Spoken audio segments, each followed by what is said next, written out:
Good evening, everybody. It's Friday night. It's 9-ish. We're close. Welcome to the What's on Joe Mind TeamStream. We are a fan cast about the world of G.I. Joe. I'm your host, Mike Irizarry. How's everyone this evening? Outstanding. Oh, out to lunch, apparently. Yeah.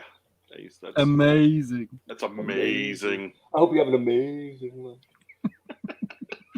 Joining me at the top row tonight, he is the former head of marketing for the G.I. Joe brand at Hasbro. It's the Hot Joe, Mark Weber. That's what I'm talking about. And I'm on the edge of vacation, baby. So look out, Florida. I'm coming to get sunburned. So that means you'll be sitting behind a window? Man, I'll be wearing like a wetsuit with a mask on the front of it just to keep my old nemesis, the sun, away from this beautiful marble alabaster skin I got. Well, I mean, yeah, we are getting close to winter time. We are closer to the sun at that time. This time, so about time for me to hibernate. Right.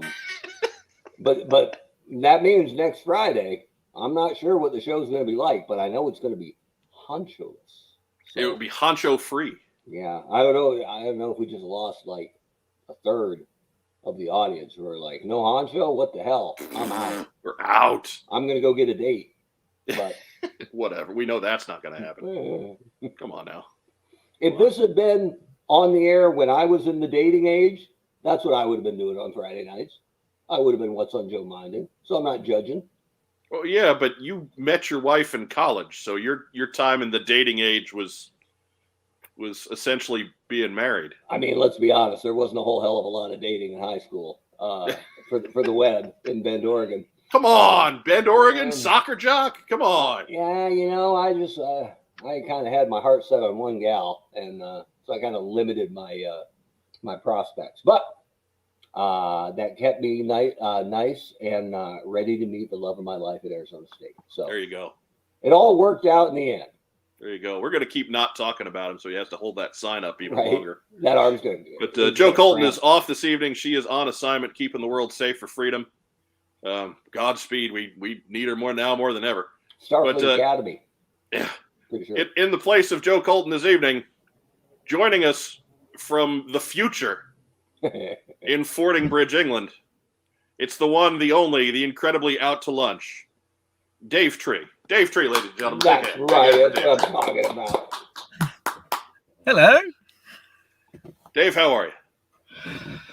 Well, I am indeed talking to you from the future. It is Saturday here.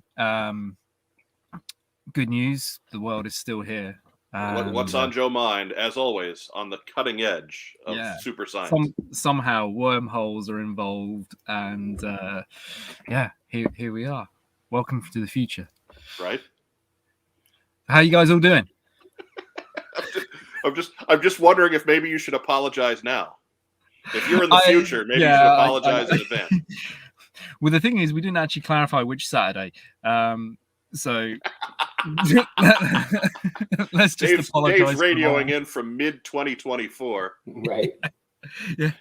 Oh, that 25th lockdown was like a real kicker, wasn't it? So it was quick, but it was brutal. Where he has just sobered up from England's World Cup victory. Congratulations.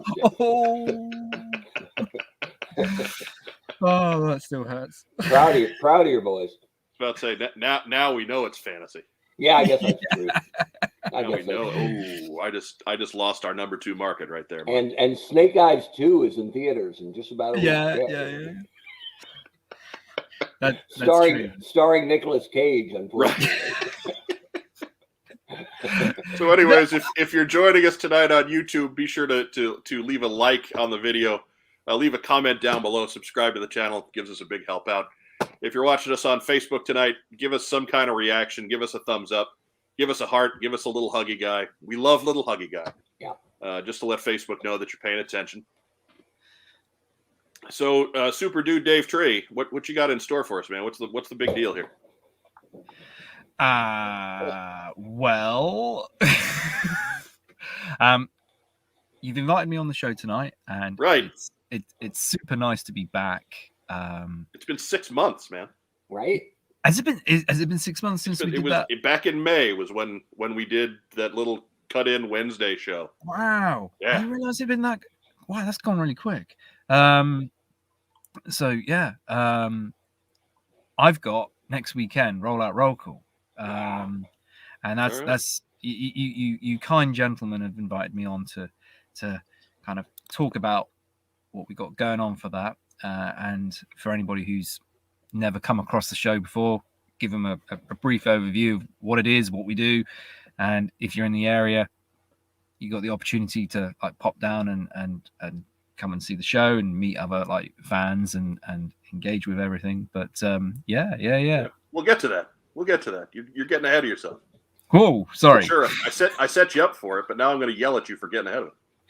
I know, right? Like Mark's suddenly back in the major traffic way there. I got vermin.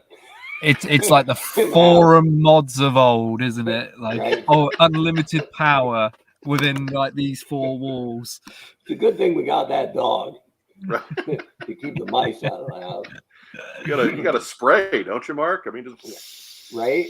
Like that one's hard to catch, right? She's almost 13 and starting to get that sass. Right. Well, I mean, more importantly, starting to get that adult speed. Yeah, that's right. I'll never catch it. Oh, there you go. Yep. That's what's on the door at Dave's shop until the police come and get him. Right. No, which may happen tonight, everyone. So if we just veer off and start doing bad Monty Python bits, right, while Dave is not on screen, it's because Dave is talking to the 5-0. Right. Actually, in England, they don't call them police. They call them lorries, I think. I think they're called lifts. The tube? Lifts. The loo.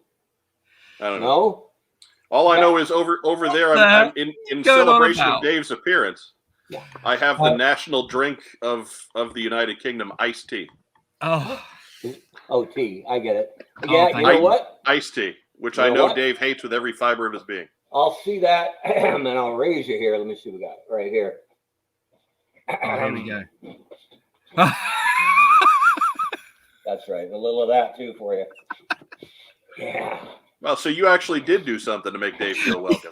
The funny thing is, a couple of years ago, the like club or the house league soccer teams were all named for countries, and my son was England, and I was coaching the team, and they handed out the shirts that say "Coach" on the back in bright yellow, and their largest size was large, and I'm like, well, I could cut it to fringe and make it a belly shirt maybe.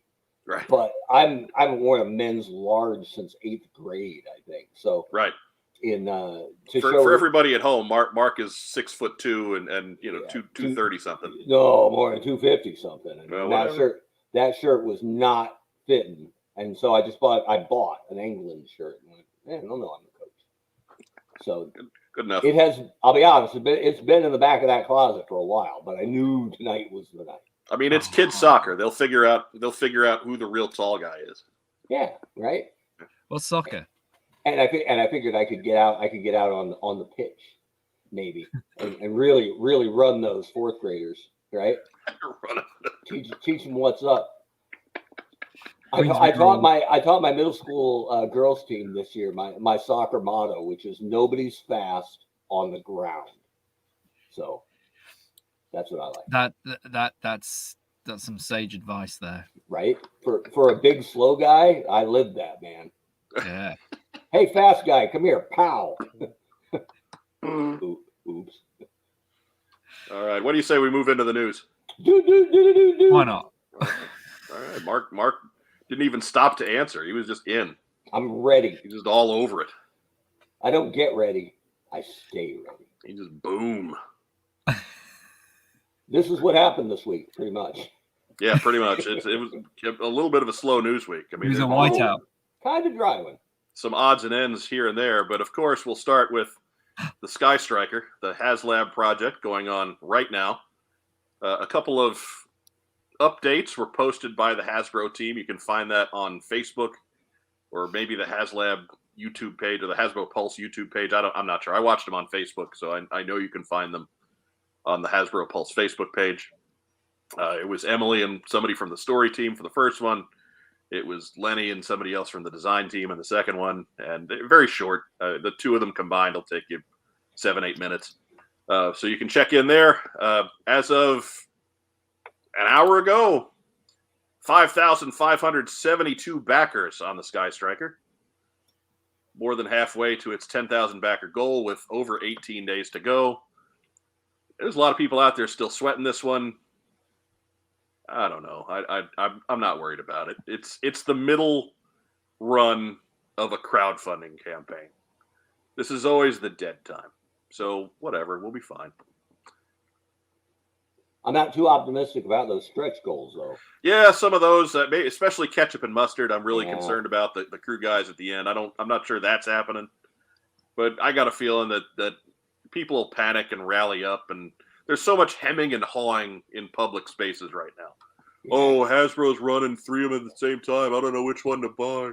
So it's just a bunch of people that haven't pledged anything. Right. And at some point, all those people are either going to pee or get off the pot and pledge to something. So we'll see a pretty good jump somewhere along the way. I thought, judging by the online reaction, I thought the Sky Striker might get a little bump today from all the people canceling their Rancor pre-orders. Because, right. The online, and I hadn't looked that much into it because I like Star Wars, but I don't collect anything Star Wars really. Sure. But isn't that guy like $350? Yeah, it's bigger ticket than the Sky Striker. Yeah. And he looks great, but that is a D level character. And I know that he's huge, but $350 for a D level guy. Come on, he eats the little piggy dude. Yeah, I don't know. The one thing that I thought was they were honest about it, but it was pretty transparent. When they showed the really good looking Luke Skywalker stretch goal, and said that it's a brand new tooling and head to toe, and would be a packaging exclusive for HasLab. Pretty much everybody sniffed that out for what it was, right? And went, right. Got it. You're not going to tool up a brand new Luke and then not release him if it doesn't get funded, right? So, right. So, and it's the best Luke, right? It's the all black Jedi Luke, and yeah. So. Well, that's exactly what they did with the sail barge with Yak Face or whatever he's. CL Marie or whatever his name is. Yak Face is good enough for this show, Dave. Yeah. You're not dealing with your Star Wars crowd here. He had like the specific card and things like that for the sail barge, but was still released as a figure in some capacity as well. And it's weird that they kind of. I don't know. For me, the biggest frustration is. You've got all the talent there to be able to like do all these amazing things, and it's almost like this someone a level behind with a clipboard going, no, right. no, we'll do some skeleton bones, right. Some skulls. I mean, I'm not to play Sun Devil's advocate, but maybe they don't have all the people there to come up with the cool stuff. Yeah, well, come on. I give the benefit of the doubt. I don't. But there's so yeah. On certain brands. Yeah, there you go. The important thing is, Webb, you're not bitter. Not at all.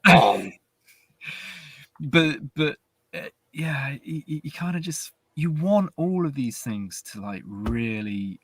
Just explode and fly off the wall, and I think Mike actually, for what it's worth, what you said, Mike, earlier about there being multiple HasLabs operating at once. As someone who likes a lot of different things, it is a factor to kind of bring into this. I'm happier that international coverage or greater international coverage is going on because these things are available to the UK audience, and only really because there's like a Pulse presence over here now. Whereas the first couple weren't at all, like Unicron and no, sorry, not Unicron, but the sail barge. But it feels like it's just right. We've cracked the first couple. Now we're just gonna like do every brand all at the same time, and we're just gonna throw these things out. And it's not like necessarily not so much the focus, but the foundations aren't good enough for each one for it to really just like boom explode. Cut that one off, announce the next one, boom explode. It just all of a sudden just seems like a dilution of a lot of stuff. And I don't whilst the cynic in me thinks that they haven't gone to this much effort for it to like not happen, because there's an awful lot of investment made in the design up to this point. But then also it's kind of like, is it really is it an A+ for effort for what you're getting? These things are commitment up front. This is money up front to one of the world's largest toy companies that doesn't really need to operate so much in this way. And particularly with this product, my biggest issue is that if that's their thinking for something that should be at retail, is that like more of an indication of where their head's at with Joe? But like equally, it's not enough to like pop and go, hey, let's get 50 of these things because I love army building Sky Strikers. It's just kind of like, but you don't want it to like die either, and you don't want. That's bad. Mark, you were one of these executives in recent times when you went to when you went broad term. That's a real broad term. I'm using a couple of those terms generously. However, when you went to retailers, when your team went to retailers and pitched large vehicles, what was the general response? I mean, when I came in on Joe, was when Toys R Us was taking those giant vehicle sets that were like $80, right? And they flamed out early. I think my first year on Joe, the one that was out there, I think that was a Cobra Scythe, I think, the jet, the Cobra Sky Striker, basically, versus the Hiss, right? The G.I. Joe Hiss or something like that. Anyway, that was the last one that they did. Matter of fact, the last one that we had planned, there were two, and this isn't new news. I've talked about it before, but we wanted to do the Hammer against the Rattler, because they still had the Hammer mold. It was one of the few molds that they hadn't reused to death. So we were going to redo the Hammer, and that's what we were going to put. It didn't make a whole lot of sense as a driver, but we wanted to get that figure out. Was that Rock and Roll version 2 was going to be the driver of that Hammer? Not that he should be driving the Hammer, but we wanted to get that figure out, and we were really squeezed for item count. So that was going to be that part of it against a Rattler with, I think it was a Funky Deco, but a Wild Weasel, but it was a good looking one. And then the other one was, we were going to do an Arctic Dragonfly, which was cool because we had the Dragonfly mold and it hadn't been out in ages. So we could do the Dragonfly in white with some gray deco with Wild Bill. And my bit with the designer at the time was, you sure that 4-inch Wild Bill is going to fit in that Dragonfly cockpit? And I was told, yep, we just tested it 100%. It's great. Okay. I didn't ask for pictures because that's dicey. If you had to ask a director on the other, or a designer on the other coast, hey, send me some proof of that thing you just told me works. And the way it worked was, if you put him in the front and put his cowboy boots down into the hollow chin turret and took off his vest and took off his hat and put his head pretty much straight back, yeah, you could click that thing shut. But it was not going to be a good fit anyway. Well, he was just taking a nap at that point. Yeah, I guess, right? He could fly that thing in his sleep. 3 3/4 Wild Bill didn't fit in the front of that Dragonfly. Right. Forget about the taller one. I like the idea of that his feet are operating the chin gun. Exactly. If his foot falls asleep, he's going to kill 400 villagers. But what I loved about this set, and I had my fingerprints were all over this, so I'm going to pat my own back, Barry Horowitz style. It was going to be an Arctic Stinger, a white Cobra Jeep with the missiles, with a take on the Ice Viper as a driver. It was going to be cool. But what they were fighting over or racing towards was that last piece of the mass device that was so hard to find in the multi-packs. And we were going to do it up with hooks on the side, or somehow it was going to attach to a couple of rubberized tow cables that could go to the hook on the bottom of the Dragonfly. And I forget if we were doing a new hook to make the hook itself actually smaller, because the pitch was not only can you get your missing mass device piece, but you can get, I think it was 3 rubberized tow cables that would fit on your Wolverine or Mauler.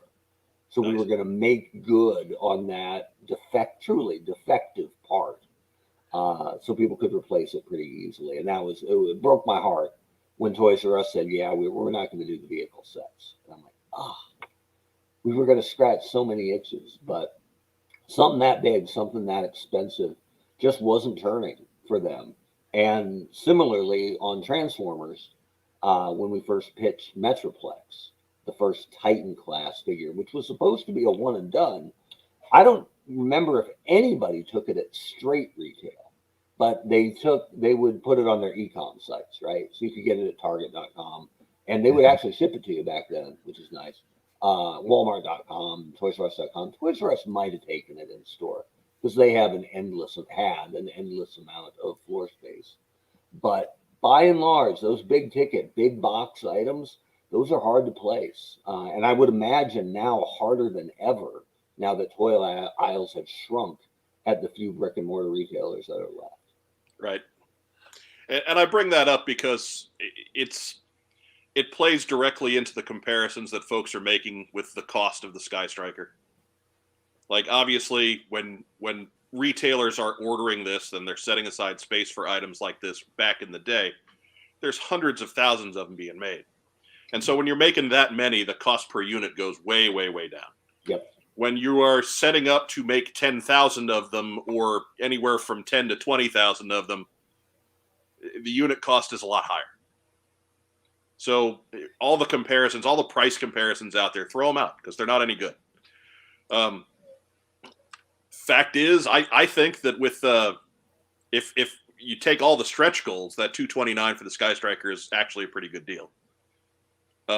It gets progressively less the more of the stretch goals that you take out, but I think those are going to come into play as we get closer to the end. Well, if that was an all-in that price point for something like San Diego, you wouldn't bat an eyelid probably. Sure. Yeah. You would go, okay, yeah, it's an exclusive. I'm going to pay a bit more, but I'm getting all this exclusive extra content that I don't have any other way of getting. And you would probably, drop that in a heartbeat if it was a San Diego, and you'd be clamoring for it as well, because you'd think, if I don't get it now, I won't at all. Yeah, and so there's the term economy of scale, and it was a big deal for Fun Pub and the G.I. Joe Collectors Con stuff as well. But yeah, it's been really I think people are frustrated for a lot of reasons, and I think HasLab stuff caught a brunt of it today. But everybody just relax. 5,500 plus backers at this point is fine. There's still over 2 weeks, almost 3 weeks left to go on this thing. I haven't pledged for it yet. I'll get a couple. Dave is good for at least 50 at all the cool stuff. Signing up with shadow accounts. Is that right? Right? 50? I've actually done 5,572 so far. So all right, excellent. Nice. Excellent. My fingers are raw with the number of my subscriptions. Right, so get in, people, because they're going to be more expensive pretty damn quick. I've done my bit. What about the rest of you? If you're in the live chat, make sure you're kissing Dave Tree's butt right now. That's right. That's right. So, and we've said it before. We're not trying to convince somebody, turning a no into a yes, because it is expensive. But if you're on the fence, if you're considering it, if this doesn't fund, I think it'll be quite a while before you see another G.I. Joe HasLab. Right. So, and frankly, if you're going to make arguments against it, at least make valid arguments. right? Yeah. Did you get a look at the comparison shot? Do we have that to check out? I don't have that in the thing, no. Because I know a guy that does. All right. Hang on here. See if I can get this done right. I'll play the whole music for you. I was almost going to say that Mark came up with the slogan for the whole HasLab thing here of like, rather than it turning a no into a yes, turning a Joe into a yes. Oh, I like that. Oh, trademark that sucker. This came out earlier today, and yeah, sometimes I'm the hatchet, and I do love the brand. But if you're going to do a comparison shot, you can't put the new one closer to the camera with the wings out and the landing gear down, and then put the other two behind it without the wings out with the landing gear up. Right. This is by, I don't want to say by design, because I'm not saying it was malicious, but when you set it up like this, you have made an apples to oranges comparison. So, okay, like, it kind of looks like a render from here anyway. It doesn't. And there's the question in the live chat: why not side by side? Well, I think it's just space more than anything else. I think they're just trying to show off how nice this one looks, and it's just not a great picture to do that with. I mean, it's a great shot of the item itself, but it's not a great comparison shot. Exactly. And I only would have cried like super foul BS if they'd have loaded up all the missiles on the new one too and left the other two bare, right? That would have been like way blatant over the top. But either this is just either not completely well thought out, or it's a pretty opaque look at what they're trying to make you think. So, I like it. I like the jet. I backed the jet. I think it's worth it. I think part of the reason Joe fans are shuddering a bit at the price point is that they are paying a royalty on it. And we're not used to Joe stuff having to pay royalties on anything. So, yeah, But I love it. I hope it gets funded. Yeah, and again, I think we'll get there. If nothing else, we'll get down to the last week of things, and folks will start making their decisions, or the folks who are maybe in for one are going to have that fear of missing out and decide that they're in here, as opposed to being out for $500 2 years from now. Right. So yeah, I think the project itself will happen. Again, stretch goals I'm not as confident about anymore, but yeah, they should add in a first stretch goal like 1100 and make it a Robo Skull co-pilot, and then look out, funded in 10 minutes. Exactly. Right. So we'll get back to regular news. Yeah. And move on to the lasting news. We can finally close the door on the Skeletron Robo Skull Mark II project. 1,523 backers, pledging a total of $609,878 on a $78,000 goal. They unlocked 14 stretch goals. It was just a great campaign run front to back. So applause there for the folks over at Skeletron. And I might add that, again, that's 1,500 backers is not the same as 10,000 backers, but a lot of folks threw $230 at a Robo Skull without thinking twice. And a lot of people threw $460 and $690, I think. Sure, right? Sure. But you get what I'm saying is that $230 price point seems awfully familiar. And if you got it for one and not the other, I get it. But if you're splitting hairs just because you think the price point is off for one and not the other, then I don't see where you're coming from. I think the big difference between the two is that almost every Joe fan has a Sky Striker of some sort, and almost all Joe fans do not have a Robo Skull at all. So I think this one scratches a different kind of itch. Right, and I don't want to diss on this project at all, because there is some absolutely awesome stuff going on with Robo Skull. Absolutely, and I'm not trying to throw shade at it at all. The convertible cockpit is just that is a feat of engineering genius. and it is the biggest. There's a lot of good things with this project, but the fact that they made it compatible with 4-inch or 6-inch is the best part of it. That is sheer brilliance. They have taken something that was uniquely Action Force and turned it into something you can put in whatever toy line you want to collect. Right, dude. People are going to put Skeletor in that. Look, you know they are, right? Come on. I mean, that Marvel Legends Red Skull is sitting over here just. Yep. Yeah. I was gonna say. Yep. That's the obvious one to like literally like jump in straight in terms of like crossover universe and stuff like that. Because it's wacky enough to be the bad guys super vehicle kind of thing as well. But I don't know. It's no surprise to me that it's done what it's done. You know, I mean, it's the Robo Skull. It's like, you know, the Red Shadows and Cobra as well. That's the thing that a lot of people always forget. This was a Cobra vehicle as well. It's always linked to like Red Shadows, but it just as it's got multiple factions, being Red Shadows and Cobra. I mean, that's what the Mark, not the Mark II, the whole thing's Mark II, but the alternate deco where it's got like the yellow and white lines going down the skull. Those are the color markings from the Palatoy Cobra stickers. So just as you have the red, white, and blue for Joe, and we had that for Action Force for Series 3, they then brought in yellow, red, and white for the Cobra faction. So they had like opposing color strips, and it's very subtle, but that's the Cobra stripes that go down on that alternate Robo Skull. So all right, I'm so happy.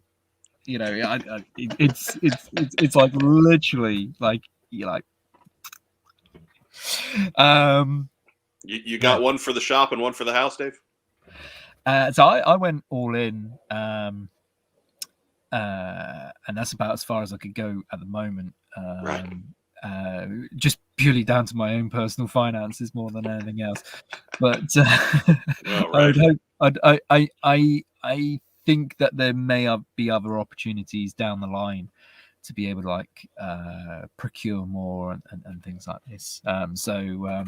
Yeah, when that comes, if I can kind of add to it, I'll be.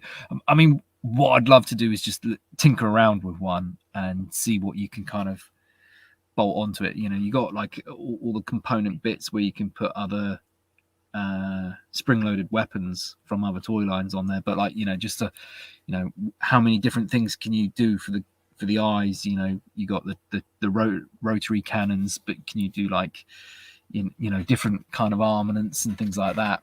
Just like on the Snake armor, you know, you got the flamethrower, the machine gun, and things like that. You could do that with the Robo Skull. I personally feel so. I'd love to like sort of just mess around and see whatever other things you can Frankenstein into it. So Dave, if on the neck, you know, kind of thing like that. If Skeletron had decided to do Seawolf or Sea Lion Mark II, how many would they have sold? Oh, I actually think it would exceed the Robo Skull because everybody is you know, for the really cool kids, they would go for the Sea Lion. The Robo Skull is very cool, but like if you want to be really cool, you'd go for the Sea Lion because that baby is the best. Full stop. Followed by Jungle Laser Exterminators. Exactly. Joe, you can't beat Jungle Laser Exterminator or Red Howls. Exactly.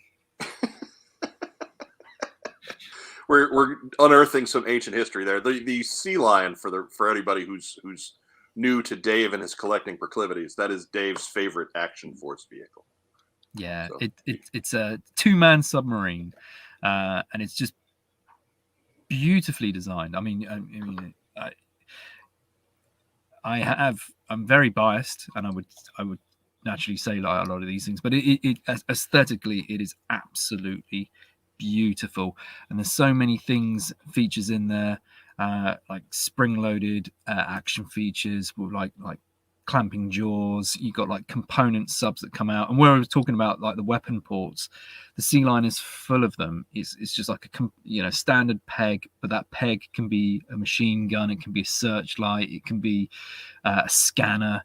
You could like switched around all of these things, so you could almost customize like these 2 detachable sub pods from the main submarine. And if you've never seen one before, it is just absolutely fantastic. For something that came out in 84, it was way ahead of anything else out there. And I know that that's a tough thing to say when you up against the Roboskull, and I know the Roboskull gets a lot of attention and a lot of love, but like truthfully, I think the Sea Line is second to none. Buy one. We've got a 45-year-old man waxing poetic. Here you go. Dun, dun. There we go. Look, there you go. Yeah, so you got the little pods that can detach there. The cockpit raises up so you can put 2 action figures inside. You got the torpedoes. What you can't see at the front is it has like these mandible jaws, so it can like pick up stuff. Underneath, it's got 2 tow ropes, so you can connect. The idea is like a sea recovery vehicle. So where Mark was talking about the Dragonfly with a bit of mass device, you would be able to do the same thing, like have these things, and they kind of on string come out and hook onto things like drag out. You've got the 2 detachable pods. You can see the little peg holes. So you got the gun, scanner, aerial, and searchlight. Behind, it's got removable engine hatch. It's got a vehicle engine hatch between them. The torpedoes at the front raise and lower, so you can do vertical shots. It's just the best. It also balances a ball on its nose and honks a bicycle horn. Of course. Don't we all? It's amazing. Right? Dave, your original Sea Lion, I assume it's in just wretched condition, because it sounds like you played the hell out of this thing. Yeah. It's kind of one of those weird things that everybody can relate to significant toy events, be it a Christmas or a birthday. And I remember getting the Sea Lion for my birthday. And again, much like the Roboskull, it had 2 iterations. It had like the Q-Force one, which is pictured here, and then you had an 85 version, which was just known as the AF, so Action Force Sea Lion, and that's the one that most Joe collectors are interested in, because it comes with a recolor of well, it's dolphin for us, but what is that? Is that short fuse or yes. or for Joe collectors? So it's like a grey short fuse, whereas the Q-Force one here is a 5-point articulation figure.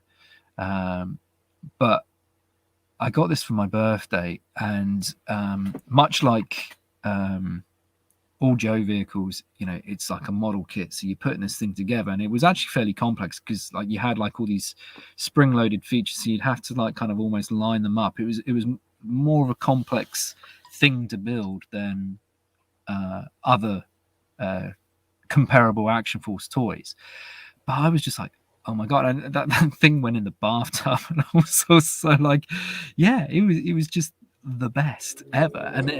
And I think it's a bit like when you got certain toys as a kid, and whenever you saw it feature in the comic book or the cartoon, it was like, yeah, that's my guy, or something like that.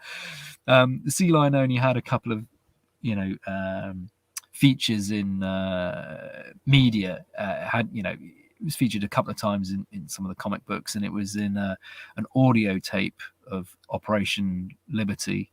Yeah, it's just the best. It's not just a water vehicle either. It looks like it traverses on saran wrap really well. Yeah, it does. It actually it's quite a surprise to Cobra and the Red Shadows when it can do that, because they stick that stuff down thinking, we're all right here, boys. Yeah. And then all of a sudden this thing is skidding along the surface towards them with the jaws out like that, like the Action Force them. The Action Force Reynolds wrapper was the far less known companion piece, but no exactly. But it I think it was influenced by Pac-Man at the time, kind of thing like that. It's like coming at them. Yeah, it scares the hell out of them. Yeah, the vipers run when they hear that. Yeah. Literally that.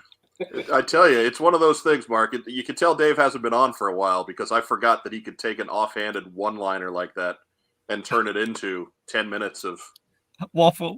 Of waffling, yes. I'm back. No, I can't. I can't wait until the next time Dave's on and we can talk about the sea lion again. Right. Maybe we can put together. 10 years. Can we put together a sea lion omnibus collection of through the years? So moving forward to Eagle Force. Their crowdfunding continues on Big Bad Toy Store. As of last week, we told you Leon Kelly and Gorgills and Frank Walsh and Blockhead had all funded. They'd reached that 500 level on their pre-orders. So kudos there. They are, of course, joined by also funding the Bruno brothers. That's right. Louis and Tony Bruno, the Hitmen, have also joined the 500 pre-order club on Big Bad Toy Store. Pre-orders are open until November 30. So if you've got any favorites over there that have not yet reached that 500 pre-order, get out and hit up the Facebook and the Twitter machines and drum up some support for your favorites that aren't quite there yet. There's several more that are pretty close, that are in the high 300s. There's several other ones that are still in the 200s or so and maybe aren't looking so hot at this point. But again, pre-orders continue on these figures until November 30th. If your favorites don't get to 500 by November 30th, hey, maybe next time around. But these 6 are in, so you don't have to worry about them. If you go ahead. Sorry, I was going to say it's kind of weird that they come with 14 hands but no helmets. Well, they seem like the kind of guys who would jump up and bash their heads on things. Right. I mean, you would think maybe they just kind of get a hand up there and punch things when they go. It's the fist. So, right. All right. I take it back. They're like handsy. Right. I think these guys to me don't look like hitmen at all. And not plumbers either. They look like sea lion co-pilots. That's what I think. Exactly. Can't you see them racing on the detachable mini subs? Right. Going, I'm going to win. I'm going to win. Well, I mean, all of those pegs, you can like hang those hands, like. You can use the claw from the front to pick up their extra hands off the floor. Well, you use the claw to like tighten up like pipes for like plumbing jobs and stuff like that. I mean, yeah, clearly some of those hands look like they are applying fittings. So yep, absolutely. It's terrible. We no, actually, this is great stuff that they're doing at Action Force, but we're gonna have some fun with Mario and Luigi certainly. But yeah, they're in. So if you like them too, go on, get yourself some Mario and Luigi over at BigBadToyStore.com. I mean, not Mario and not Luigi, Louie and Tony. Right. And again, make sure you pre-order your favorites. Wait a minute. Tony Bruno was an ESPN host. Wasn't he? Yeah, I guess he was. Yeah, he was. He's a radio legend in Philly. Yeah, I mean, his prowess with a sniper rifle will now be forever immortalized. Look, I'm just saying, if Tony Twist can sue Todd McFarlane for millions of dollars, be a little careful with Tony Bruno. Yeah. It's a different world, man. It's a different world. And his brother Louis. Is it? I mean, have you seen Tony Bruno on TV lately? He might have nothing better to do. And lastly, for tonight, we've got as we had Ryan on last week for his Stealth Hammer Kickstarter, and again, as of an hour ago, $8,622 pledged out of 9,000. Oh, he's so close. With 2 days left, so we're in really good shape here. So if you are interested in Stealth Hammer, by all means, go back, watch last week's episode. I know some of you haven't done that. Right.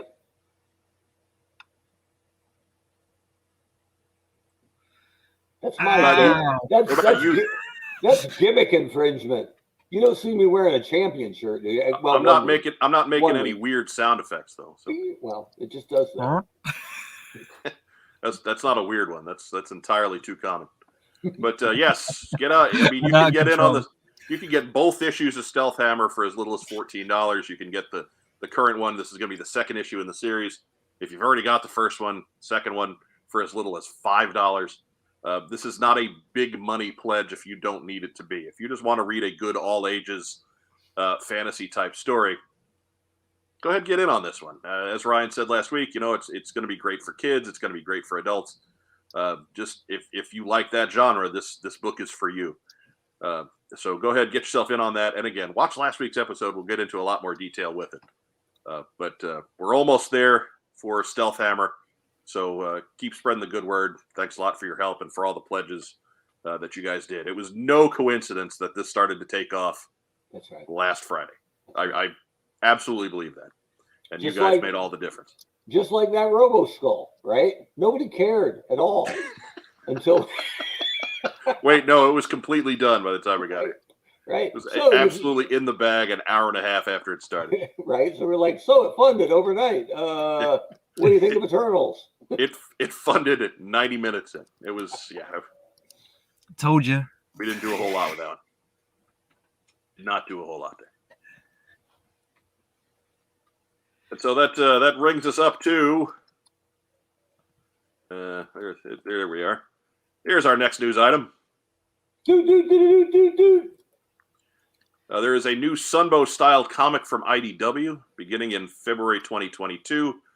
IDW is bringing a 4-issue limited series titled G.I. Joe, A Real American Hero, The Saturday Morning Adventures. The series will be written by Eric Burnham with art by Dan Schoening and Luis Antonio Delgado. The series will follow a cast of the cartoon-recognizable Joes as they venture into the Middle East to foil Cobra's latest caper, the Aladdin Initiative. And if you can see the cover there, 3 guesses what's going on there. He's having tea. Cobra Commander is steaming some wonderful tea. Yeah. He's gonna be like, no word yet. No word yet on the main cast for either side of the conflict, although it's likely to include many of the Sunbow regulars seen on the cover for the first issue. Variant covers for number 1 are from artists Megan Huang and Billy Penn. Cover price is at $3.99. Again, this is in February of next year. You can see over here on the left is the main cover, cover A. And it's got Duke, Scarlet, Roadblock, Gung Ho, Sci-Fi, Flint, Snake Eyes, Lady J, and Beachhead. What do you think about that? Flash fan number 1.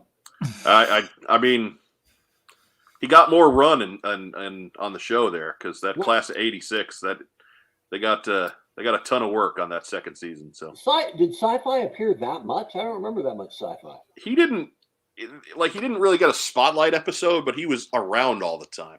Okay. Like he would pop up and have a couple of lines and in a lot of different episodes. I guess you never missed him because he was wearing silver and neon green. Right. But he was there for he had a big part in My Brother's Keeper. He was a big part of Cobrathon. And then he just showed up as a guy on that standard group of 6 dudes who were on every mission that year. I got you. It was always Beachhead, Leatherneck, Wetsuit, Lowlight, Sci-Fi, and Lifeline. Or maybe they'd sub in Dial Tone once in a while. Remind me here, because my short-term memory is terrible. Which one's the main cover here? The one with Cobra Commander front and center. Okay. Party. But the retailer exclusive or the rarer cover is the one with the Cheesecake Baroness and the left-handed Scarlet? Sure. Okay. Just checking. I mean, she's allowed to be comfortable. She's riding a tank. Yeah, I'm a little more upset about the left-handed Scarlet, but I know you are. Han Solo's right-handed too. Just throwing that out there.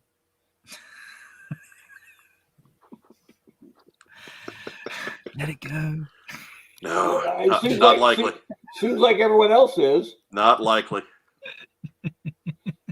Not likely. Jethro looks like he ate some bad oysters. Aye. Oh, them prawns. Right. You're just gonna make fun of people.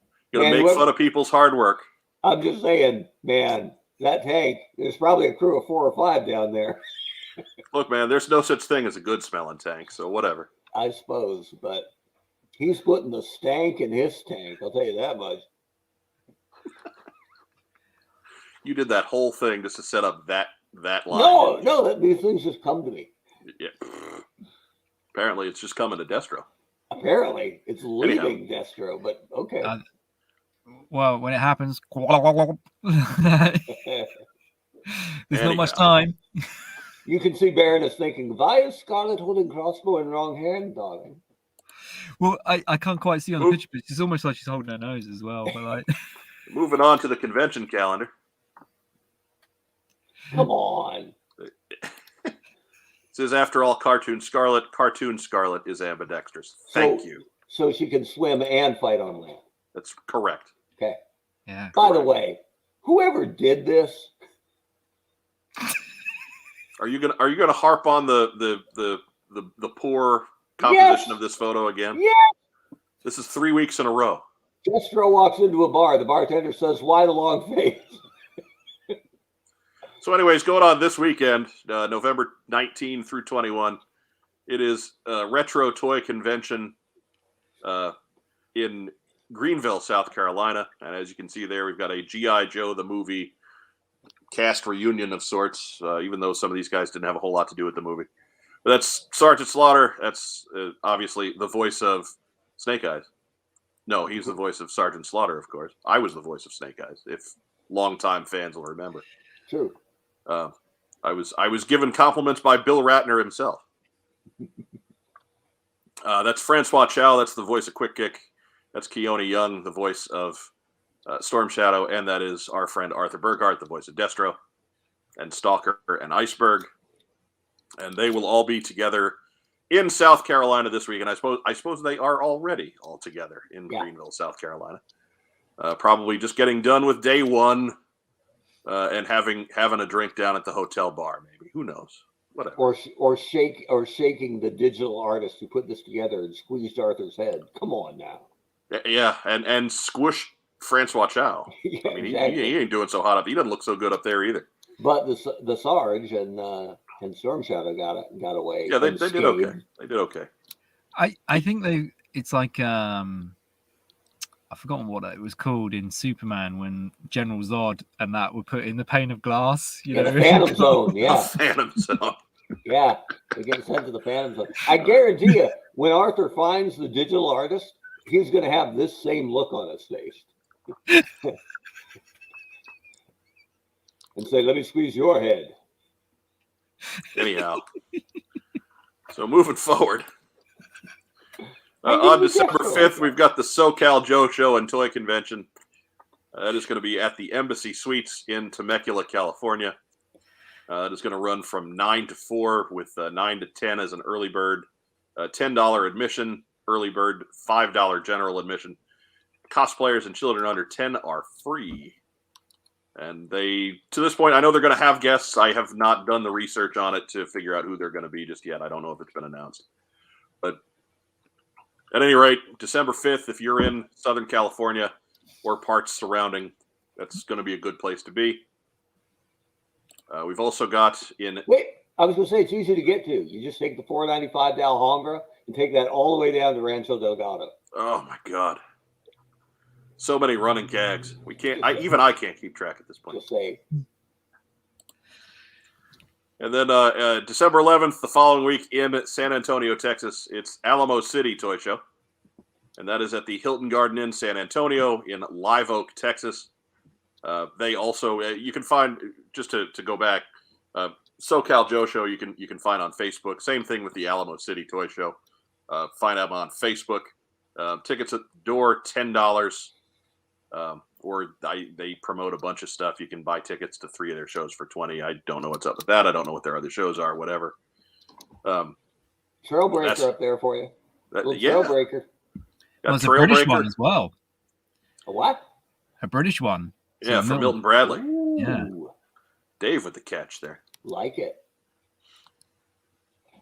So yeah, that was my first Transformer back in the day. If I buy that Battle Beast, it'll be my first Battle Beast. I think you should. Rob wonders if Sarge is doing the iodine thumb trick. Such a good line. He'd smell that for a week.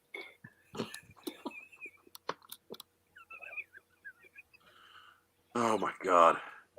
That was And really, Dave is no help tonight because he is totally punchy at this point. really, that was one of the most surreal moments of my life. Locking up with Sergeant Slaughter on a Comic-Con stage, and he's pulling me closer and closer to that chin, right?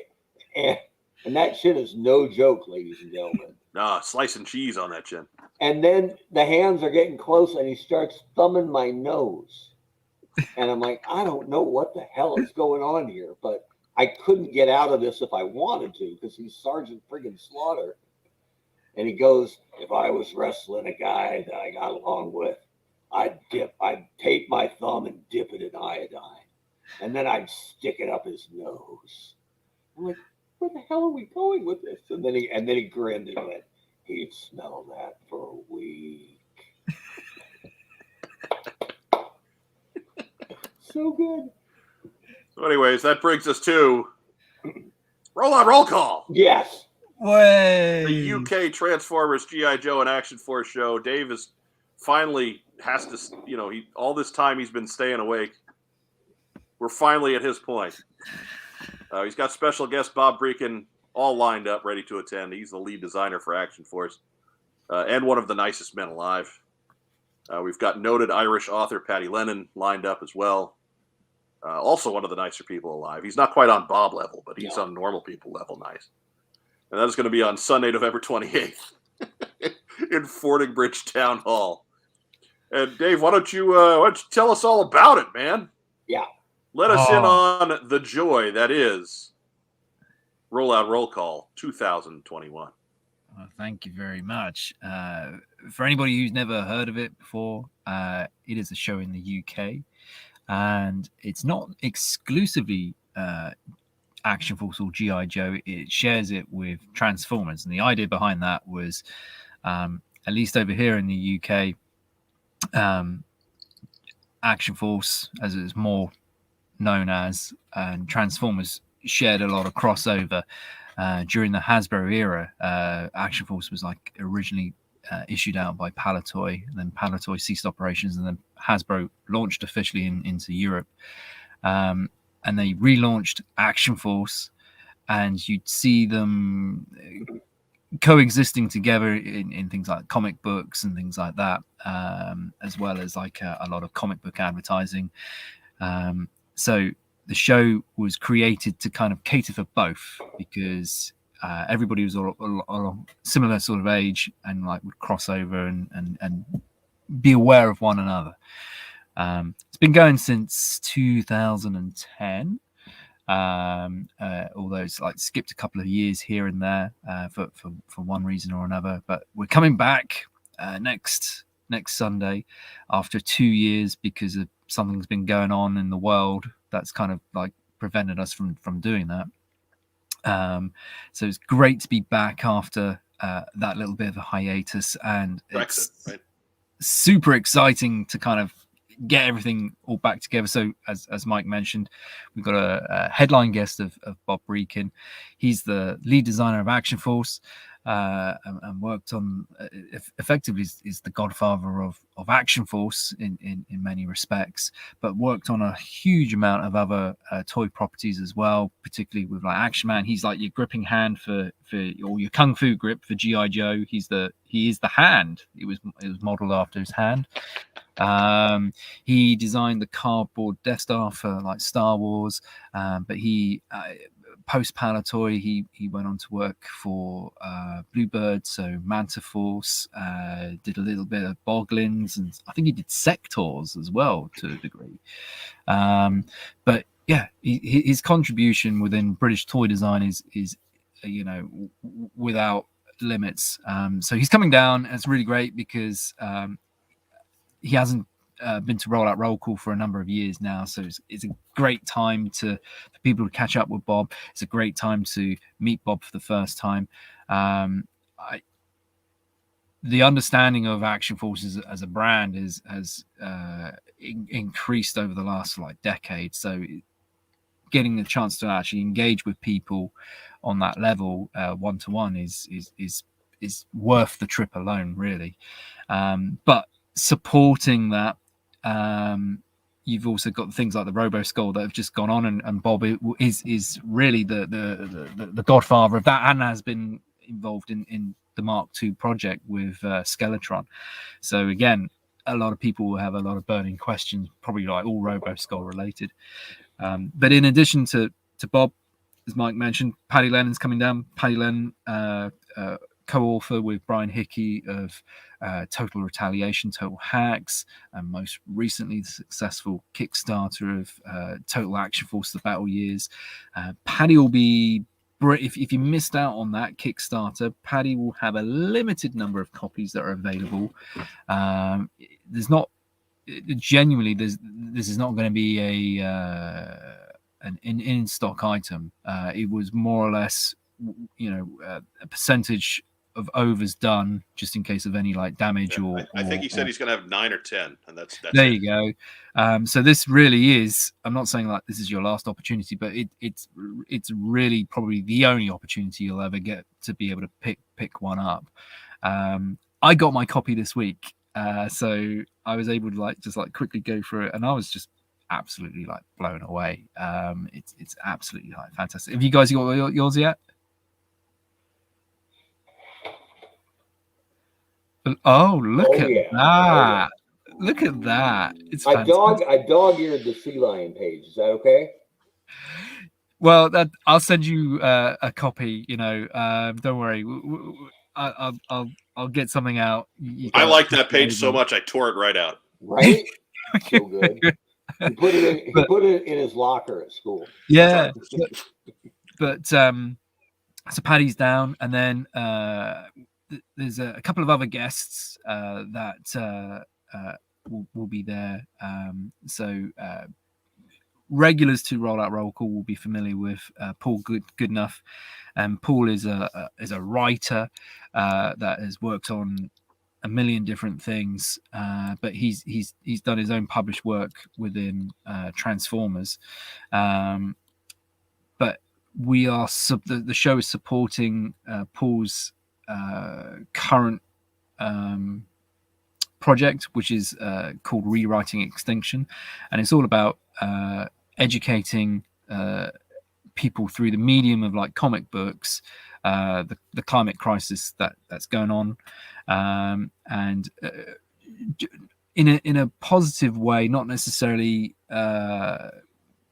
forcing you, but it's just giving you ideas, and also maybe raising awareness of things that you weren't necessarily aware of that is not so good, that maybe you might be able to like make those small incremental changes to your life. And if everybody does that, it then helps.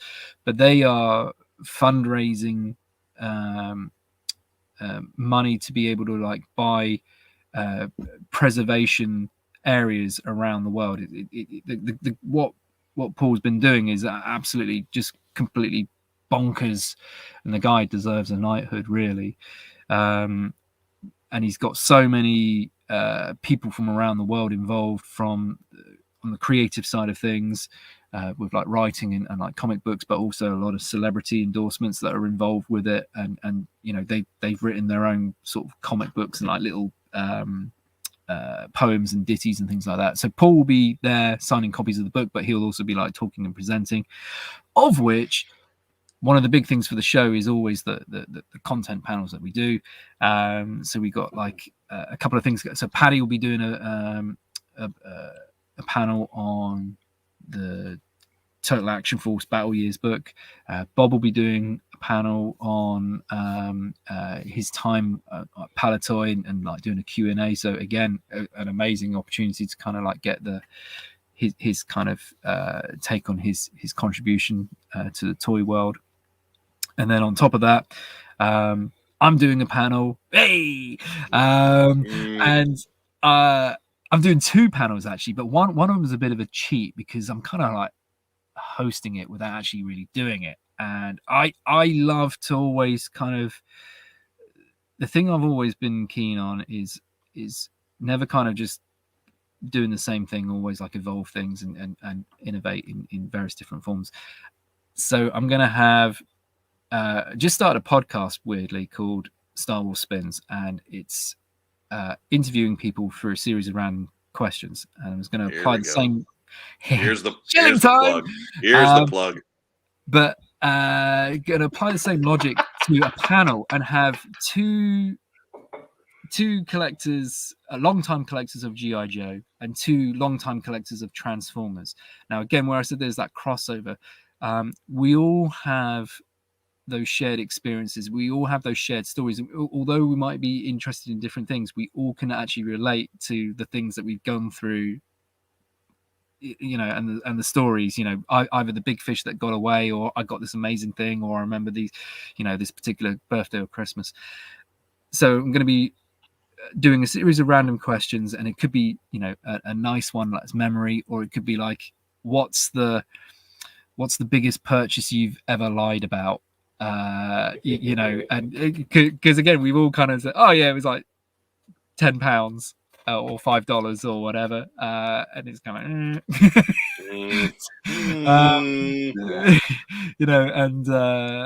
and what's the thing that you've got that's like been in your attic or basement for 20 years that you've never got out? Why have you still got it? So it's a bit of fun there.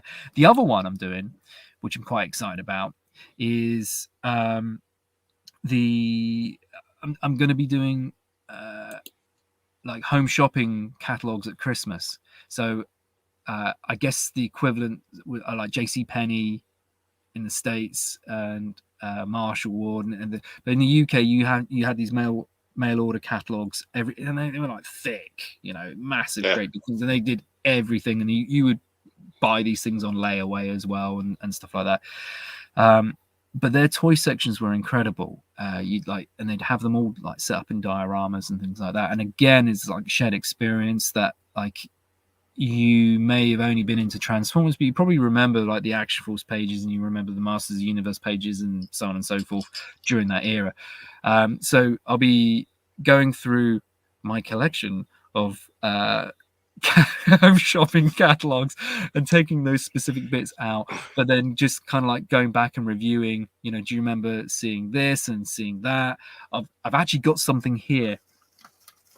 It's pretty knackered, but this is it's pretty what? Knackered. I thought it was naked. So, and I say, well, it is also naked, Mark. It is not wearing clothes. Skin to win. So, all right, check this out. So, I don't know if you can see this. It's missing a leg there, but if I bring it back, oh, there we go. This is called a Megadon, right? And it's a little motorized, so it's a bit like a Zoid. It's like a wind-up mechanism, and then it shuffles along with its feet and stuff like that. Now, you don't really see many of these. There's 3 different versions, and there's like a Triceratops one and weird sort of Brontosaurus one. But when we were talking about RoboSkull Mark II earlier, the brilliant thing with this is it was actually for 2 different action figure scales. So you could have your 3 3/4 inch guy sat there, and you could have your 6-inch guy sat at the back. So it would actually work with both Star Wars figures or Action Force and He-Man. And these were not really something you saw in toy shops as such in the UK, but you would see them in home shopping catalogs. And because they're trying to like give context to what the toy is, they would have all of, like a He-Man or a Skeletor, and a Stormtrooper in there. Mm-hmm.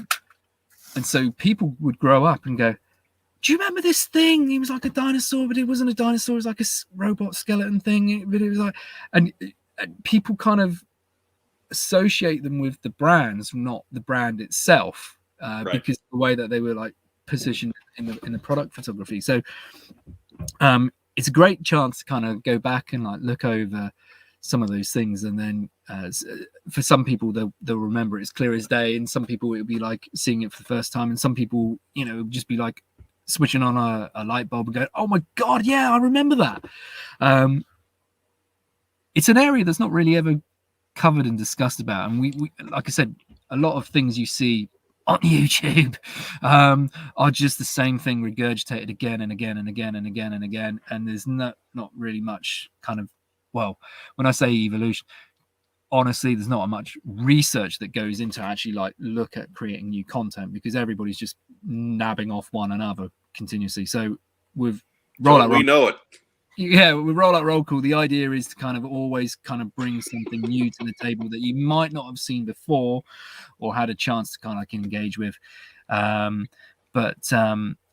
got Talking Joe guys podcast; they'll be there. So I'm not sure if it's just Mark coming down by himself, or if there's more people involved. But the panels going on whilst the shows, you've got the dealers and traders there, you've got the guests, and it's all raising money for rewriting Extinction. And Paul will be there to kind of like sort of be on hand to like talk about the amazing work that's going on there. So if you're around, come on down. You get to meet all the other legends and toy collectors within the UK. So for me, it's especially humbling to see the show supported. Even if you're not there for any of the panels, I'll vouch for Rollout Roll Call. That is a great dealer room. You find stuff. There's a lot to be had. Yeah, at the Rollout Roll Call I've dealer room. literally just been bagging up, and I count. There's over 250 Series 1 and 2 Action Force figures, loose figures. And I'm just like, oh, and I've not even got onto the Joes yet. You know, there's probably like another sort of 250 of those for me to kind of go through and back up. I've got so much to do, but you know, that's part of the fun. And then the great team that help out every year or every show that we do.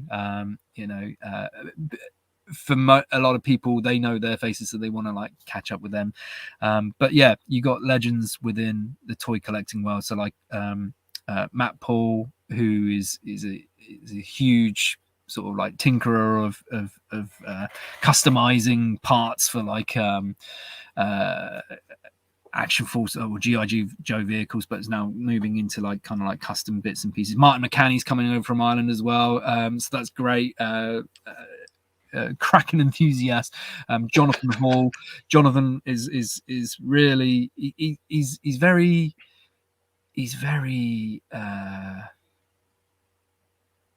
sort of semi-private. He's not like flaunting everything, but like the knowledge that John has is just bonkers. And yes, and he was really one of Air Devon's go-to guys, if you see what I mean. So that anybody who's aware of Air, you know, will know then that like if he's working with John, that gives you an idea of the kind of like insane knowledge that John has. But then again, same on the Transformer side of things, you've got the Mapes twins coming down, who are best known for Transformers at the Moon as a website, but they also do the Visionaries Facebook group, where they're huge visionary pre-production guys and stuff like that. So you get to like engage with some great collectors, and so folks who've really put in the time and done the elbow grease and really learned about it. Yeah. And Nick Whitmore will be down. He told me he was going to cosplay. He's normally turning up at these things dressed as a Dreadnought in one form or another, and he's always knocking it out of the park. But he said he's going to come as Fisto. He's got the beard. Yeah. So if he does that, I'll be absolutely shocked, because he'll be kind of a skinny Fisto, but he could. Well, he's got the beard. Chilly, so like, but you know, I'm not going to stand in his way, because he checked to see if that would be all right, and I'm like, furry shorts retain a lot of heat.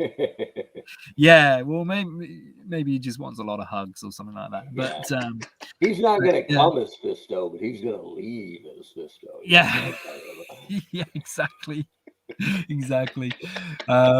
But I mean, over the years we've had done like different contests, like custom contests. So like one of my favorite ones was like the crossover one, where it's like taking a Joe vehicle and repainting it in a Transformer color. So the Mobat as Warpath is, you know, an obvious one, but we've had some brilliant ones. There was an Ultra Magnus done as a Havoc done as Ultra Magnus, and it's something that I never would have associated. But when you then see how it was done with like the white cab and then the it worked. blue, That's it cool. was it was like, wow, that really works. With the cannons, with then the Ultra Magnus's rockets. So it's brilliant to see.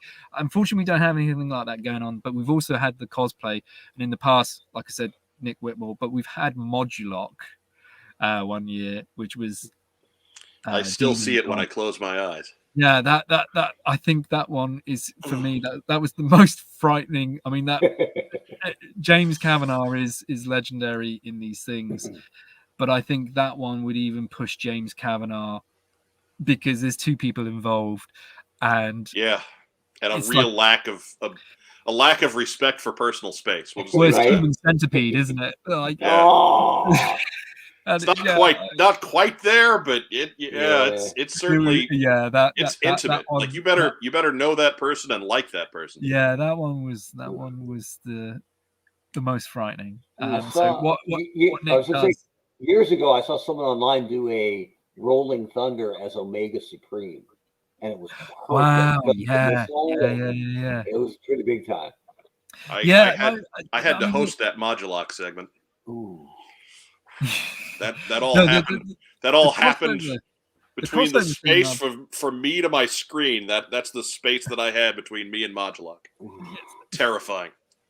But the crossover thing, some of the ideas that have come up over the years have been really, really amazing. So you had like the Bio Viper.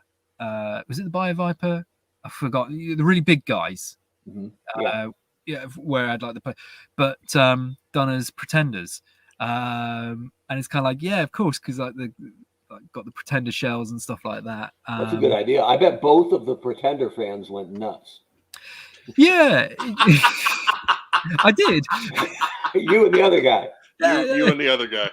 But all you gotta do, Dave, is nudge that guy into traffic, and then you can have all of them. And that would be. I gotta say, I love those Titan Return Pretender guys. For me, that I was like happy as a pig in poop when they came out. We had like Octopunch and whatnot, but yeah, you got the poop part right. Yeah, well, and weirdly, the Transformers was still the same. If anything, they actually did more because they were ahead. But. Right. Nothing wrong with Pretenders. Pretenders are right. Yeah, I'll give you that, but there ain't much right either. That's true. That was a dark time. I'm gonna step in and take care of this one out of the crowd. James is rooming with James Kavanagh is an experience, but I will say, as somebody who did it twice at Rollout Roll Call, he behaved himself overseas. It's a tougher situation if you get arrested over there. Yeah. As an American, even though obviously relations between our fine lands is strong, you still don't want to get picked up in a foreign country. So James tended to behave himself. Yeah, because I ain't gonna help you. Right. I'm gonna find it more amusing not to. Yeah, I mean, in the end, we are basically ungrateful colonists. So I get it. Well, what Mike's getting at there is the kind of like,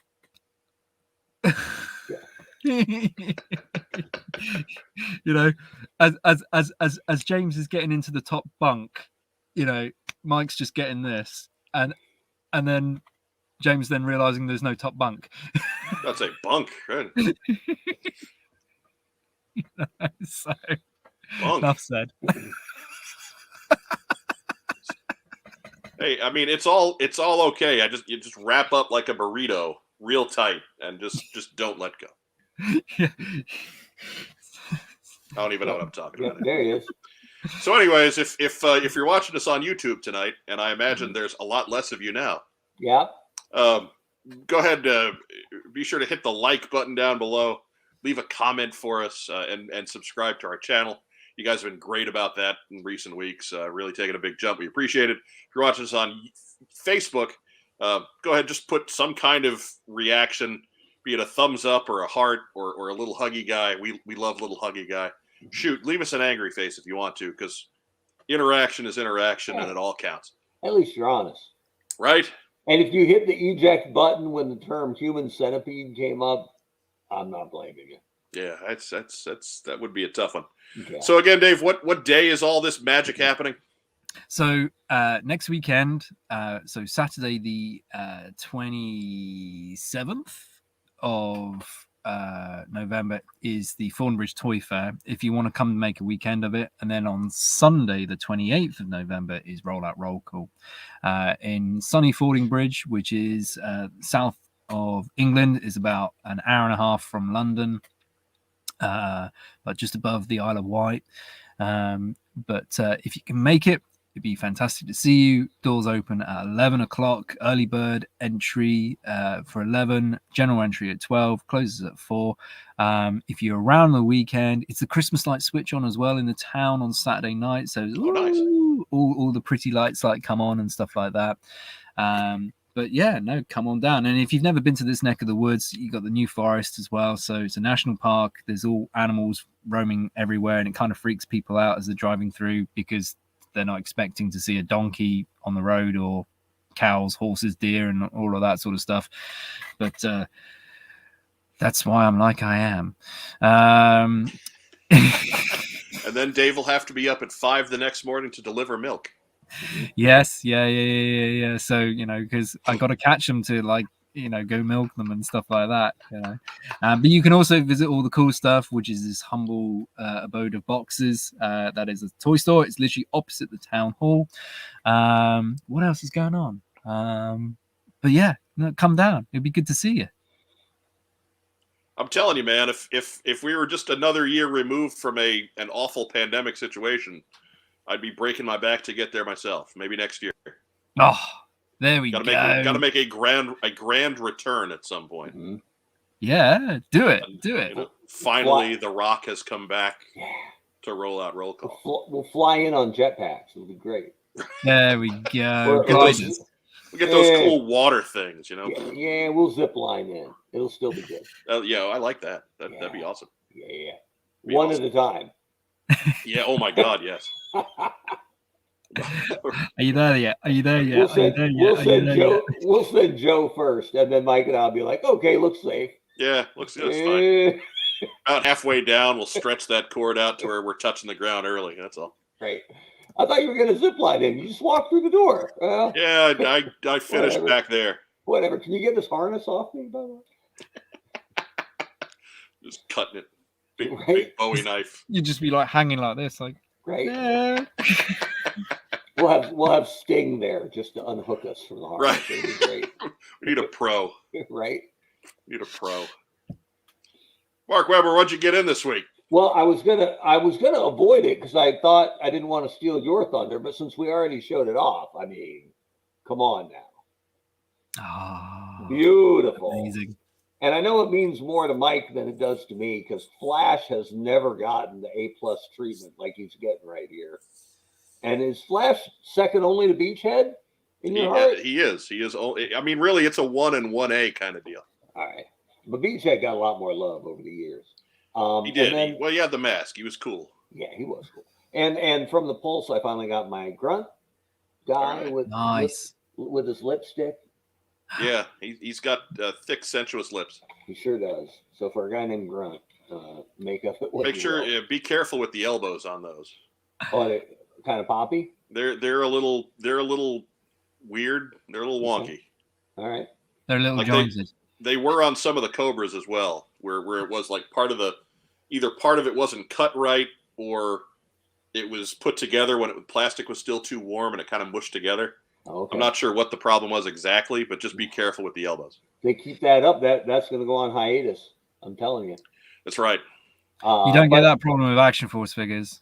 Right? Who needs knees and elbows? Yeah. you Americans with your fancy swivel. You crazy fool. I can drive my detachable mini sub with 5 points of articulation. Thank you very much. All you need. But we don't mention it very often because it's kind of the way things should be. But everything I've ever gotten from the Pulse is immaculately packed. So, and that's not the case with a lot of other places where you can get toys online. So, you know, it's a shame that it seems like a great deal and wonderful customer service that they deliver your stuff in good shape. But Pulse has always done a good job with all of my stuff. So, and not everybody does. So, not to mention the boxes actually have stuff in them. Yeah, that's good too, right? And they don't cancel your. And one time when my credit card expired or changed, they reached out and said, "Hey, your payment source didn't work. Come on in and fix it, and then we'll ship your stuff." Right? They didn't cancel my pre-order like Target likes to do. So, kudos to the Hasbro Pulse. Always appreciate their service. What else you got, Mark? That's it. It was kind of a light week. So, all right. But Dave Tree. The book is kind of. I'm not bagging on it because it's gorgeous, but the book was a little up there price wise, right? Right. Yeah. So that was the big one for this week. And speaking of, if there's only 9 or 10 of those coming down to roll out roll call, and Patty has a panel showing off how cool the book is, he should make sure not to sell them before the panel, because he could totally upcharge after the panel, right? So. There's my MBA coming into work. Maybe he'll have Hickey coming after him for that extra cut though. Yeah, that's true too. And he seems real calm and mild mannered. He'll break some legs. Yeah. He's a tough one. Yeah. You don't mess with Pa Hickey. Hickeys don't feel good. No. Someone told me that one. I think that goes back to not dating much in middle school. I think that's true. And I don't want to make it sound like we're not talking a whole lot about the book, but literally I got it last night. Yeah. And today was spent getting all this together. You notice there was a distinct lack of promotion for this week's show. It's because really we're pulling it all together, but at the last minute. So, because somebody was trying to figure out his calendar. Is that me? No. I gave up on that. It didn't rhyme with honcho, so I gave up on that. I just show up, except next week. Except for I don't know what you're talking about. Like, clearly you don't. No. But anyways, what'd you get in, Dave?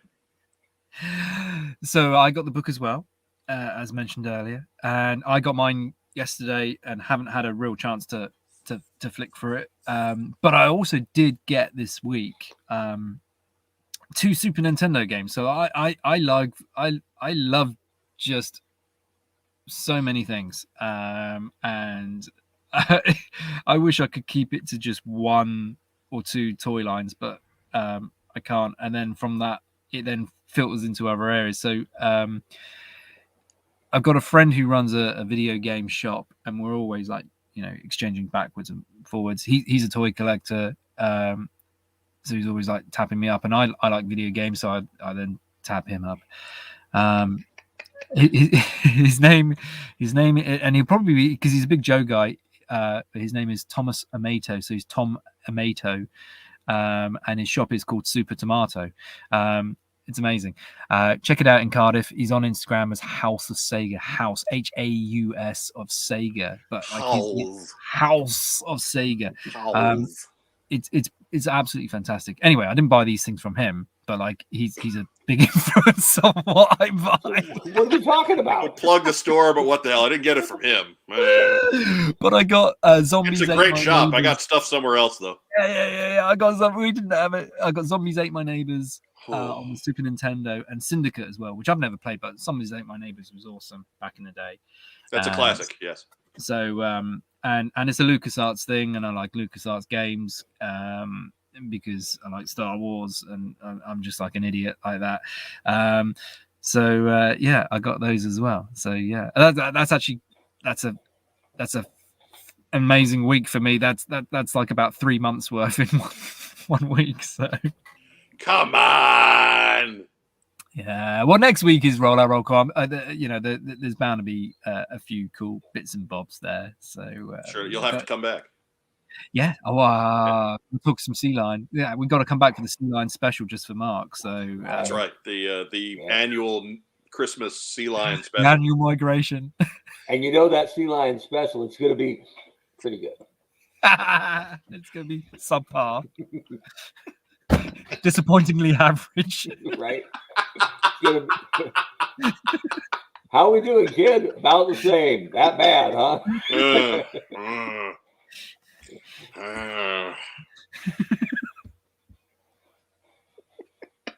Curse you. I'm just seeing all the print reviews. Disappointingly average. Pro Gamer Weekly. If you've never seen a film called Hercules Returns, it's absolutely fantastic. In a nutshell, it's an Australian film where they redub in Australian accents an old 1960s Greek film. But one of the best gags in there is, and it's all about Hercules. So it's like all these like machismo, muscle oiled men and stuff like that. Isn't that a Steve Reeves movie? Oh, I have no idea. It's absolutely bonkers. But where they redub all of this, it's just takes it all out of context. It's funny, but like there's this soothsayer that they go to visit at one point in the movie, and where they're doing all these silly voices, they're saying she's in tune to the spirit world, and the gag is, I suppose you could call her an above average medium. Which is just like that. That's but like blink and you miss it. But like the whole film is full of that. So whenever I think of like, it's kind of disappointingly average or something like that, it's an above average medium. But like, so, like the Hydra shows up and Hercules is like, crikey. Yeah. Well, no. She's a feisty one.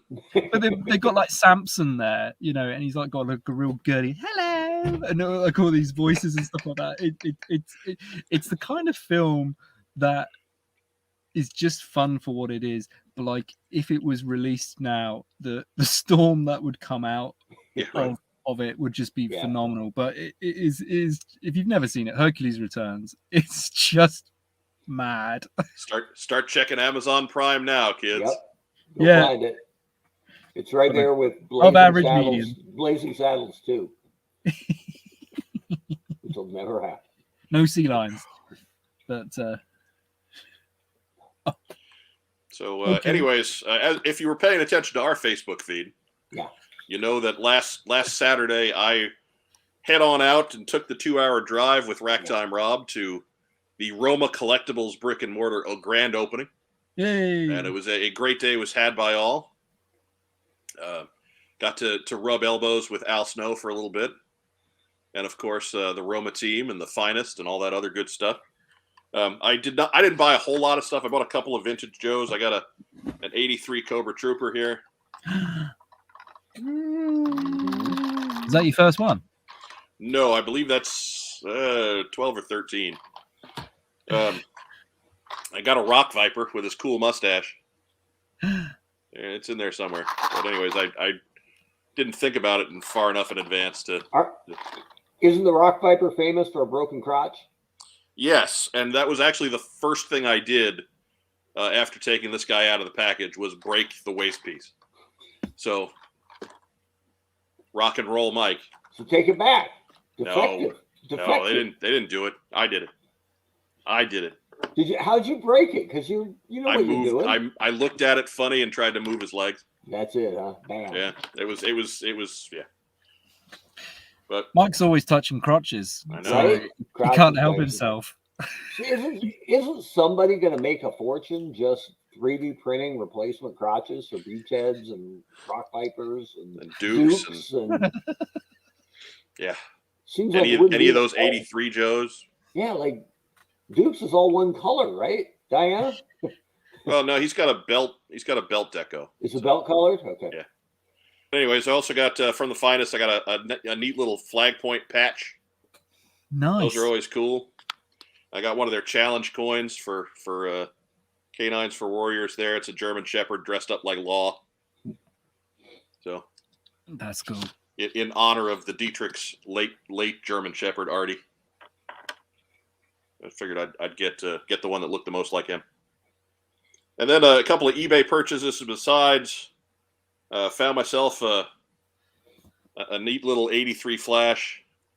He's got his gear, but for the hose has got cut off his rifle, so he isn't quite 100% super spifferific. But he's got his Viper. He's got his visor and figures in real good shape, and he looks cool. I don't mind not having the hose for that too much.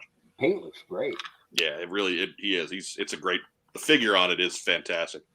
And then rounding out my week is another member of the Leaky Soup Brigade here. I got a soft spot for these guys. Yeah, they're cool. They're brilliant. I do. And paint on him is great too. Joints are nice and tight. His elbows are cracked, but that's pretty common on these guys, it seems. If you got anything with purple or red plastic, it seems like those elbows crack real easy. But even his face paint is good. So, yeah.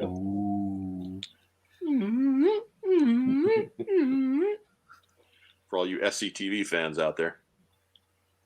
But that was my week, almost entirely a vintage week right there. I think you win, Mike. I don't win very often. What do I win? You win. What's the only thing better than a sea lion? Nothing. A bee Exactly. lion. A bee lion. Oh, or an God. A lion. A pair of sea lions. Oh, A pride of sea lions. With 4 detachable mini subs. I walked right into the dad joke there. Oh, See what I'm talking about? you've been doing that a while though, so I guess it's Yeah. I'll send some in for next week. Joe can read them. right. Joe isn't going to be here either. She'll be out of country. What? So if we're doing something next week, it's going to be something different. I don't think a TeamStream is happening next Friday. Yeah, it could be the Thanksgiving week off. So I'm not saying that there won't be anything. I'm just saying it's probably not going to be a TeamStream. I'm just thinking there may not be a whole lot of news next week. No, because it's probably a 2-day work week for most of the folks in Hasbro land. Yeah. Unbelievable. And Dave's like, "What the heck is this? I don't have no Yeah. holiday next week." Well, clearly, Dave, No holidays. Like, what you need what's to a do. holiday? What you need to do is move to a country full of fat people that take a day off just to celebrate eating. Yeah. I just want a weekend. Right. you have no one to blame but yourself there. Oh yeah, no, I fully. You gotta take the time, man. Like nobody makes me do any of this. It's 100% all my fault. Like, and that's the best bit about being self-employed is you do wake up and you suddenly realize how responsible you are for like literally everything you do. You stop blaming everybody else and everything else, and then you just like, yeah, actually, it's just me. I'm telling you, man, you just got to block off like a Monday and a Tuesday and just. Yeah, I need to do something like that.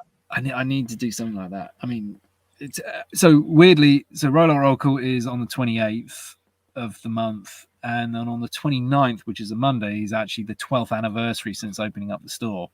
So for 12 years, 6 days a week, and like very, very little time off. You know, you don't get your 4 weeks a year holiday or anything like that. So it's like, oh my gosh. So yeah, I got to figure something out. I got to reclaim a little bit of time back for myself. I think I do not begrudge doing any of the work. I love it and it's fantastic. The only enemy I have is time. I never have enough time to do the things that I want to do. So I'm telling you, man, if you want to make a trip to America's heartland, we got a couch. It's outside in the rain. We got it's on the porch, sure, but we got a couch. It's kind of a broken down futon, but technically it's a couch, and that's yours. Visit the colonies. I have to do a royal visit. When the Brits come over, can't they just demand that we house their troops? Isn't that how it works? I think that's how the trouble got started. Oh, that's right. I think that leads to bad things. Yeah, come on over. It's safe. But Indiana at the time, Indiana was just a territory, so I don't know if we were part of that or not. I always just defer to Troy McKee with respect to that may not be your best course of action. Right. That may not be your best course of action. I promise you that you will not come out ahead in most of those computations. Yeah, of course I will. Oh God, oh jeez. He's so sensitive. Yeah, Rob's like, Hey, it's a new couch. Look, man, if we promise him the new couch, he's never going to go home. That's a good point. I'm moving in. That's right. Just bring boxes of stuff because it'll match our boxes of stuff. It's a takeover. That's right. But that's about it for this week and What's on Joe Mind. See how it goes. Mm-hmm. But you guys have it. No, I mean, we got shout outs, don't we? We got a couple more minutes anyway. Dave Tree, you're our guest. Who are you shouting out to this week? I'm shouting out to the entire world because I haven't done ambitious. Yeah, right. for so long. It's going to take a while. About it. So go alphabetically. Yeah. So there's Aaron, and then there's Alan. But no, anybody who's coming down that I get to see next week, I'm so excited to catch up with people for what has been like 2 years. That's going to be so great to catch up with everybody. So I'm looking forward to shouting out anybody who's coming down to roll out roll call, shouting out to all the customers, all the cool stuff, shouting out to all like the current and yet to be subscribers of What's on Joe Mind. Shout out to all of you guys as well. Thank you for having me on. Shout out to all the HasLab supporters.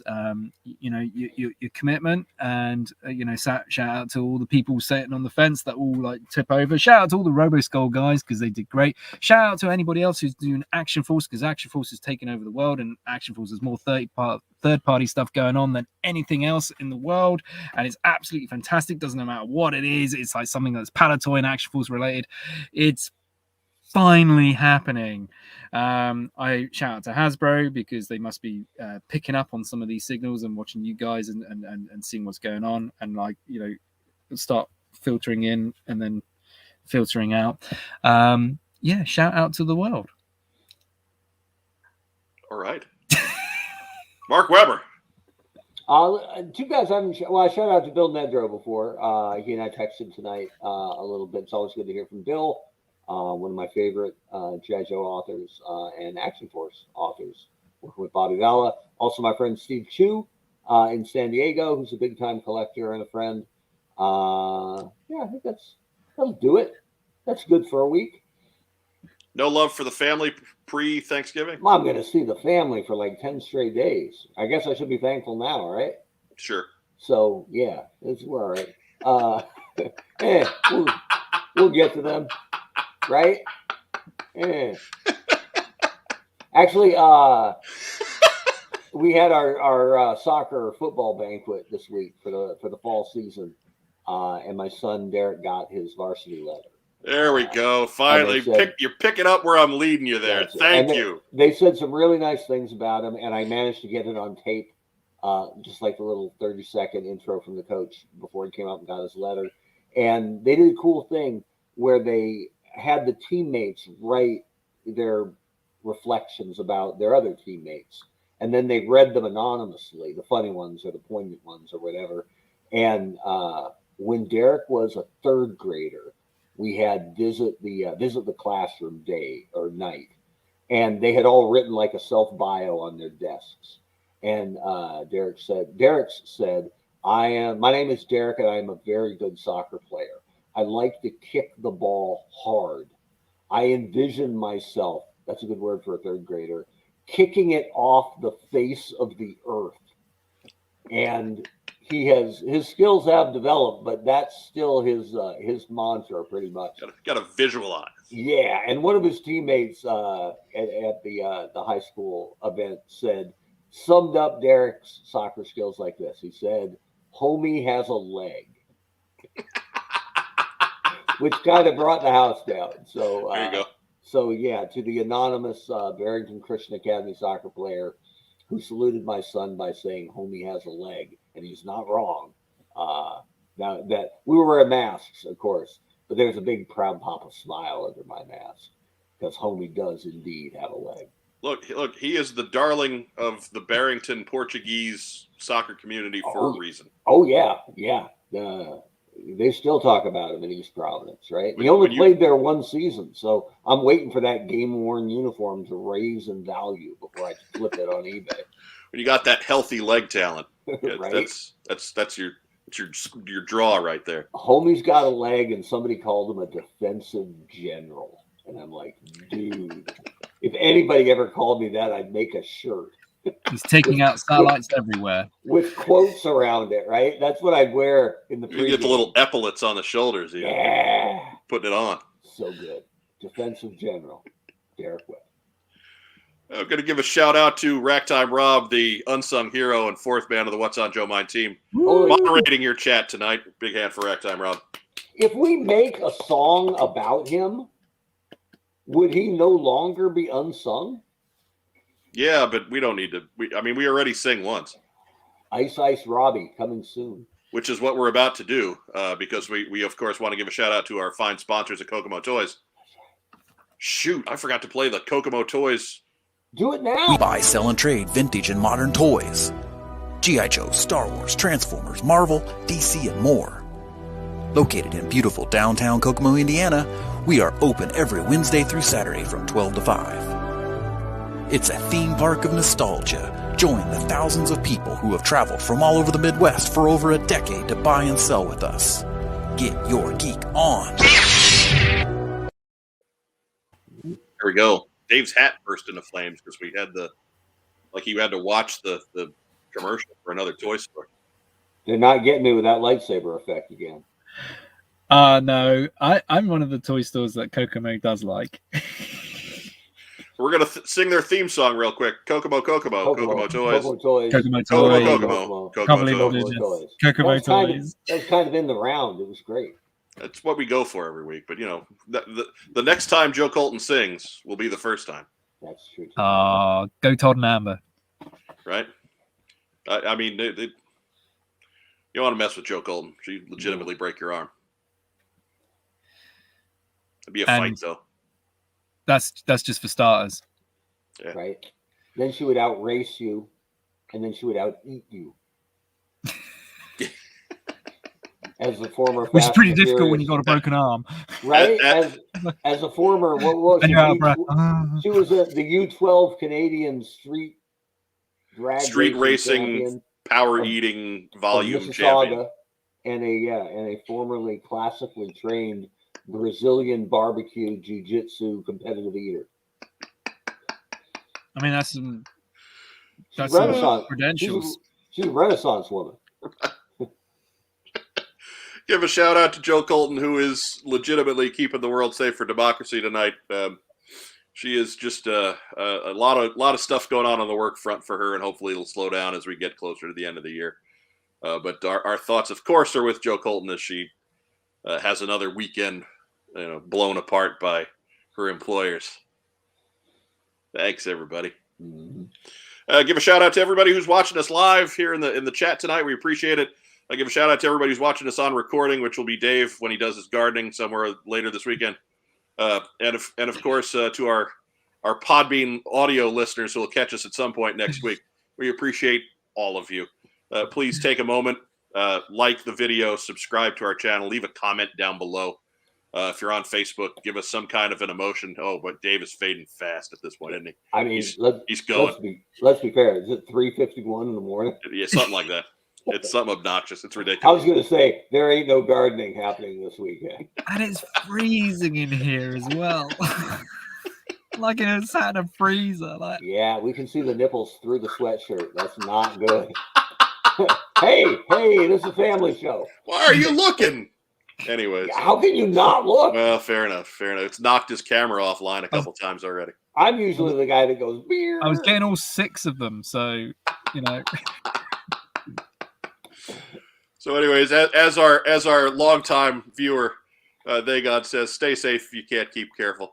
Go ahead, make sure you're vaccinated. Get your booster if it's available. Make sure you're keeping a safe distance and masking up in large crowds. Let's get this thing beat. We will catch you next week on the What's on Joe Mind TeamStream. Happy Thanksgiving to everybody in the States. Have a lovely week. If you're anywhere else, have a great night.